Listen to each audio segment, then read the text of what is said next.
Welcome back to the Hot 7 Nightly News. Thank you for staying with us. Former Government Minister Dr. Keith Mondesi is weighing in on the current industrial impasse gripping the nation.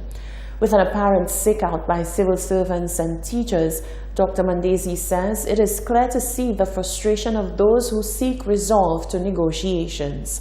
Solange Alfred reports.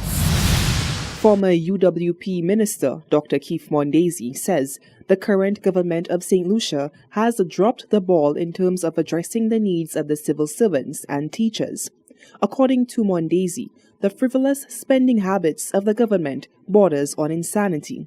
He says that the government's wants are being met before the nation's needs are addressed. You cannot have a government spending money recklessly, like paying $30 million to a guy that doesn't know Roseau from cul-de-sac to tell you about tourism. You cannot spend money on Cracker Jacks, $500,000 paying a foreign company to come here when your hospital, the pediatric ward in St. Lucia, there's no toilet paper, there's no gowns to put on the children. You cannot spend reckless money like the ministers traveling to the extent that they travel.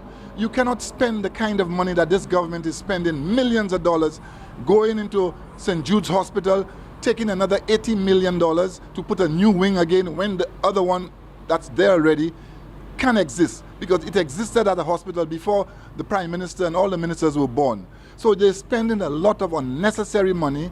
He says all this reckless spending has led to inflation, which has stirred up the angst of civil servants and teachers who continue to earn the same salary when the price of just about everything has gone up. On one wing, you're spending a lot of unnecessary and you're spending money recklessly, bad management, and then when it comes to people's salary, which gives them a living, to live, to buy a house, to get dwelling, send the children to school, you cannot depend on that now and not satisfying the people that you serve.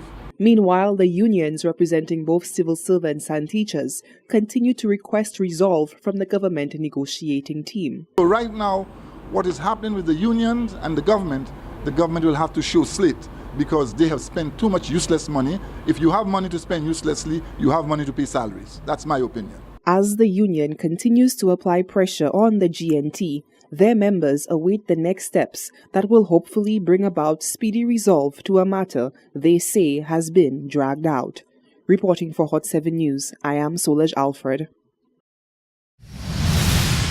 Now, the president of the SLTU is issuing a stern warning to the Tapion Private Education Board, telling them that time is running out to meet with the union to discuss the future of Tapion teachers who wish to join the union. He says the board has been stalling the meeting for over a year. Rochelle Gonzalez reports. The St. Lucia Teachers Union President, Julian Monrose, is in the stages of rallying the troops to fight on behalf of a group of teachers from a private school on island who wish to join the union. During his Monday morning podium address to hundreds of teachers at an SLTU meeting at the National Cultural Center, Monrose revealed that results of a poll showed that the vast majority of teachers at the Tapion School are in favor of making the move. However, this is being stalled by the refusal of the school's board of directors to meet with the SLTU. Monrose said even letters from the Labour Commissioner have been written in vain. It is over a year. The SLTU, the teachers came, they said they wanted representation. We agreed, we mobilized them. There was a poll. 9 of the 11 teachers voted, as 90-something% in that poll, that they wanted the SLTU to be their representative. That would be a year ago, almost a year ago. That would be June of last year. First, Tapion privately did everything to frustrate the board until the Ministry of Labour decided it must go on. So they kept saying they're not available, pushing it back, finding all kinds of reasons for it not to happen. It happened.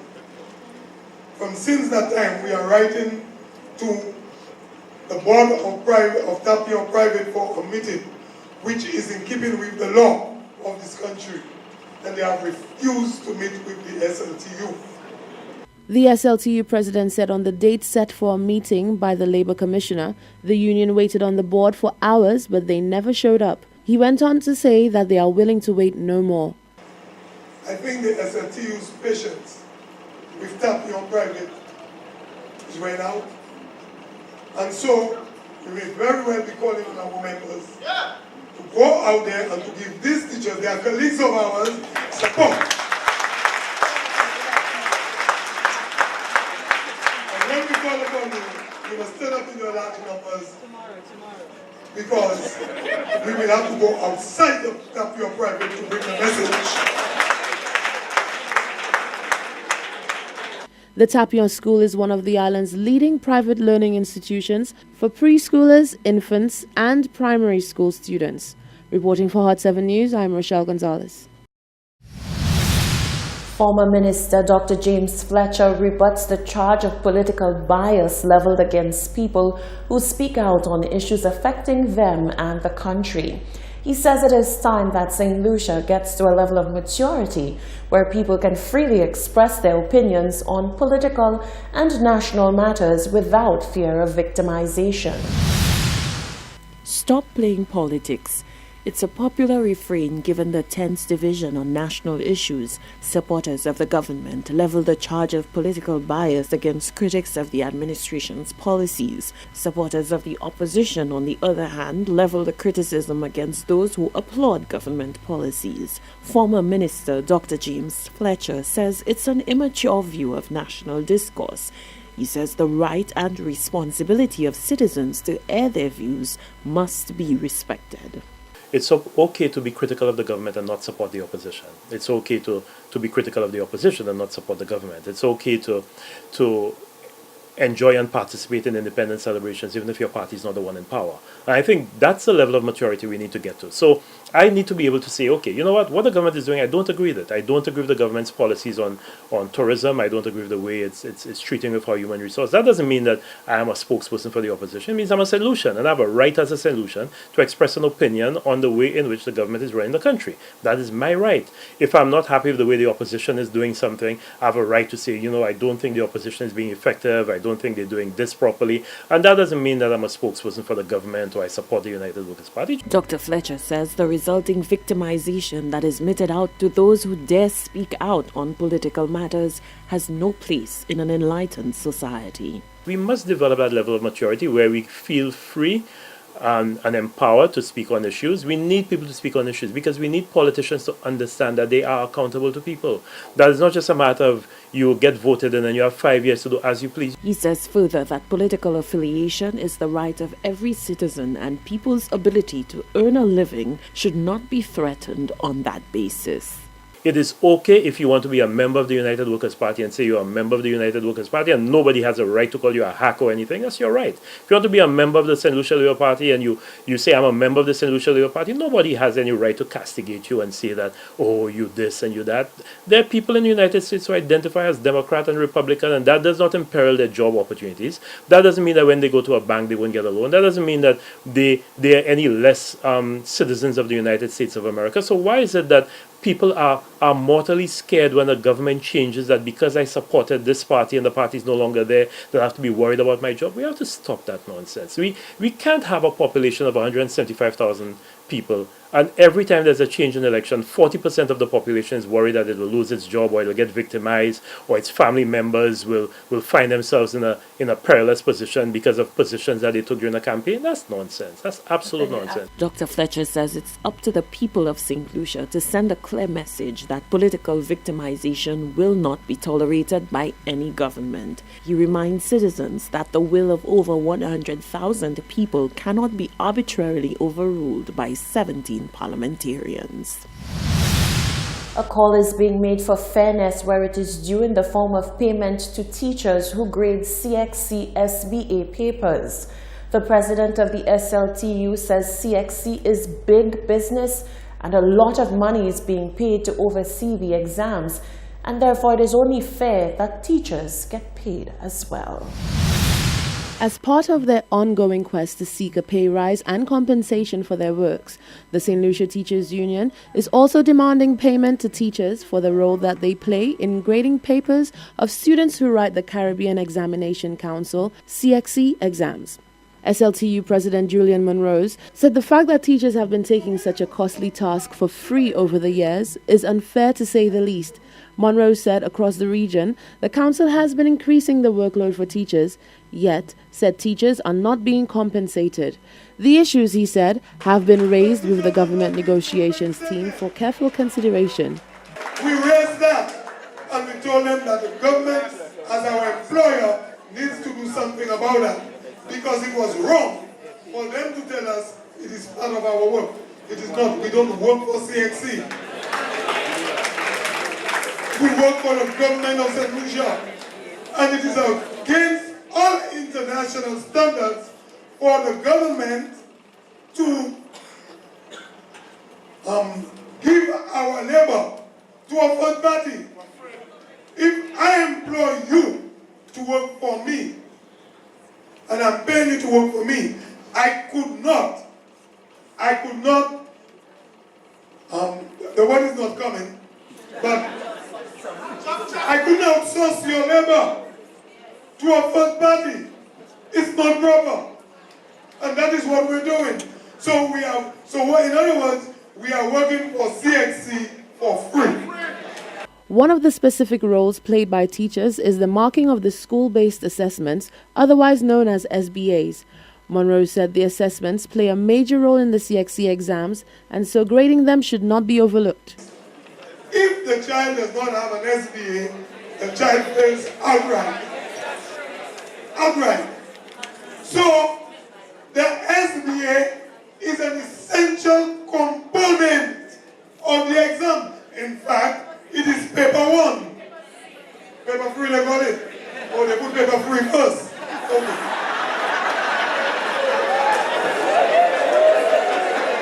Okay?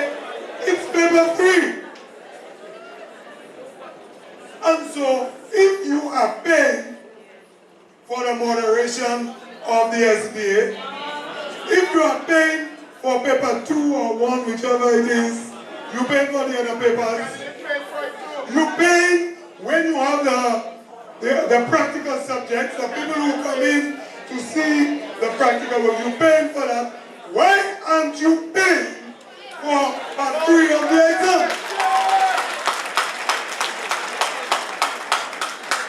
Monroe said this was brought to the table on the 14th of August 2018. Yet, to date, the SLTU has not received a single response on the matter. Reporting for Hot 7 News, I'm Rochelle Gonzalez. According to a report on homicides around the world by the United Nations Office, women face the greatest danger in their own homes. Out of an estimated 87,000 women killed in 2017, some 58% were killed by partners or family members. It's a sobering fact that highlights the need for every country to work toward eradicating gender-based violence. The Department of Gender Relations in St. Lucia says it's doing its part and needs citizens to join the fight. More than a third of the women killed around the world in 2017 were killed by a current or former partner, and 137 women are killed by family members every day. That's according to the 2018 report on gender-related killing of women and girls by the United Nations Office on Drugs and Crime. Efforts in some countries to stem such killings through new legal strategies and social programs have not yet made tangible progress. In St. Lucia, on the occasion of International Women's Day, the acting director of gender relations says the important thing to note is that the fight against gender-based violence is still on. On Tuesday, we are going to be having the gender-based violence symposium, and we are going to be reviewing as well the domestic violence bill.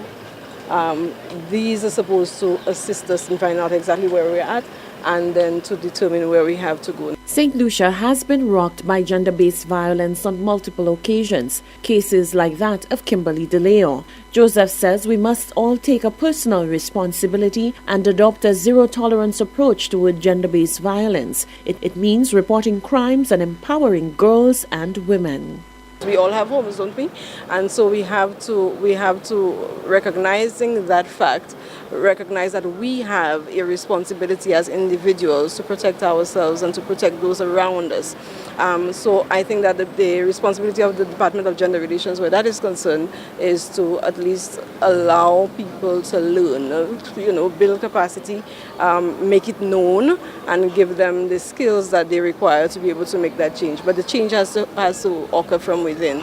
The fight against gender-based violence wages on around the world as home remains the most dangerous place for women and girls across the globe. This is the Hot 7 Nightly News. There's more coming up after this quick break.